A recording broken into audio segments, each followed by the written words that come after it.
भीमपुर नामक गांव में एक साधु तपस्या करते थे। साधु की साधना जंगल के बीचों बीच स्थित थी और उसके पास वन में लकड़ियां काटने वाला एक विनम्र लकड़हारा भी रोज आता था। भयंकर दिन और भीषण रात हो, वह साधु को जलकूप से पानी लाकर देता। एक दिन लकड़हारे ने साधु को बताया कि प्रभु, पिछले रात मुझे एक स्वर्णिम हिरण मिला था जिसने जंगल में मुझे रास्ता ढूंढने में मदद की थी। साधु मुस्कुराए और बोले, मेरे बच्चे, कल उस हिरण को फिर से दोबारा देखना। वह हिरण तुम्हारे लिए बड़ा वरदान दे सकता है। वह हिरण आया और लकड़हारे से कहा, चंद कोरों के अंदर पहाड़ के उत्तर मोड़ पर एक झील है जहां स्वर्ग की परी मासिक स्नान के लिए आती है। उनकी उड़ान माला जब तक उनके पास होगी वे भोर तक लौट जाएंगी। तुम्हें अपनी ईमानदारी से एक परी से विवाह करने की सौगंध मिल सकती है। उसके अगले दिन ही लकड़हारा उस पहाड़ तक गया और अनुमानित झील के पास छिप गया। भोर होते ही साधुता से परिपूर्ण 8 परी स्वर्ग से उतरी, पानी में स्नान करने लगीं और वे छलांग लगाकर उड़ गईं। एक बड़ी परी भूलकर अपनी उड़ान माला वहां छोड़ गई। लकड़हारा पास गया, उसे उठाया और परी को संभाला। परी के पास लौटने हेतु कोई मार्ग न था, वह बस चुपचाप दूंखी थी। लकड़हारा सहानुभूति दिखाते हुए आश्वस्त किया कि सब ठीक हो जाएगा। उसके 1 साल बाद दोनों ने शादी की और कुछ वर्षों तक वे सुखी रहे। उस परी ने 3 पुत्र को जन्म दिया, लेकिन अंत में परी ने उड़ान माला की याद दिलाई, मगर लकड़हारा उसे तब तक नहीं लौटाता जब तक तीसरा पुत्र जन्म न ले ले।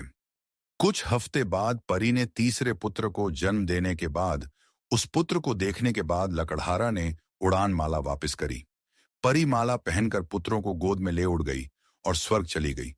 लकड़हारा उदास हो गया, लेकिन याद आया उसी हिरण ने कहा था कि एक मग का सहारा ले वह स्वर्ग जा सकता है।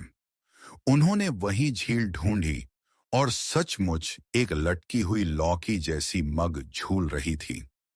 लकड़हारा उसमें चढ़ा और स्वर्ग की ओर चला गया। लकड़हारा बादलों के ऊपर उड़ते हुए वो स्वर्ग पहुंचकर उसने परी और पुत्रों को पाया। स्वर्गलोक में परी का पिता स्वर्गराज उसका सत्कार करता है और लकड़हारे को पुत्रों की परवरिश में हाथ बटाने का आग्रह करता है। कुछ समय बाद लकड़हारा अपनी मां को बहुत याद करने लगा।